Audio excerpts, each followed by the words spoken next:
দেখো গাইস, বাড়ির মধ্যেই রয়েছে একটা পার্কের মতো, কত সুন্দর সুন্দর গাছ লাগানো রয়েছে। তো দেখো, নৌকাটা দেখলে মনে হবে যে জলে ভেসে আছে, জলে ভাসছে নৌকোটা, তাই না দাদা? একদম সেম টু সেম মনে হচ্ছে যে জলে ভাসছে, ভাসমান একটি নৌকো বাড়ি। তো দেখো গাইস, কত সুন্দর করে বানানো হয়েছে এদিকে, এবং এই কালারটা কত সুন্দর করে করা হয়েছে। এগুলো কি দাদা? এগুলো সব সিমেন্ট দিয়ে না? সব সিমেন্ট দিয়ে তৈরি করা হয়েছে এসব, দেখতে পাচ্ছ। আর দুটো উইন্ডো জানালা রয়েছে দুটো সাইডে পাশাপাশি। আর এগুলোকে সিমেন্ট দিয়ে টায়ার, এটি দেখে মনে হচ্ছে যে টায়ার, কিন্তু টায়ার না, এটিকে সিমেন্ট দিয়ে বানানো হয়েছে, একদম অবিকল টায়ারের মতো দেখতে লাগছে, তাই না দাদা? তো যাই হোক, চারপাশটা তোমাদেরকে ঘুরে দেখাবো, চলো।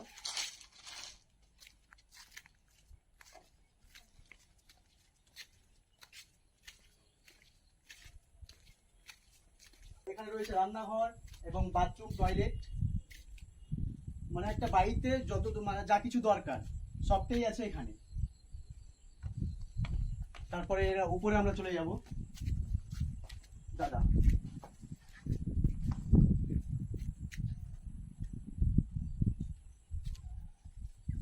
তো ইনি হচ্ছে সেই দাদা, যে দাদাটা এই নৌকো বাড়িটা বানিয়েছে।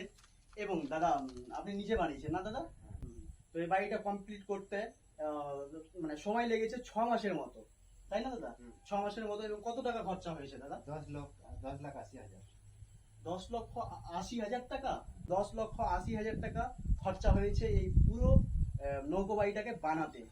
তো দাদা, যদি আর কেউ যদি বানাতে চায়, এর থেকে আরো উন্নত কিছু বা আরো কিছু ভালো কিছু বানাতে চাই, বানাতে পারবেন? হ্যাঁ, পারবেন, এবং সবকিছু সে বানাতে পারবে। তোমাদের যদি ইচ্ছে থাকে বা কারো স্বপ্ন থাকে যে এরকম কিছু বানাবো, মানে আনকমন কিছু, এই দাদাটার এখানেই। আমি ভিডিওতে অনেক দেখেছি এই নৌকো বাড়িটা, বাট আজকে সত্যি সত্যি বাস্তবে দাদার পাশে দাঁড়িয়ে আছি, এবং নৌকো বাড়িটাও আমার দেখা হয়ে গেল গাইস। তো তোমরাও আসতে পারো। এবার দাদার কাছে কন্ট্যাক্ট নাম্বারটা আমি বলে দেবো, কমেন্টে জানিয়ে দেবো তোমাদেরকে।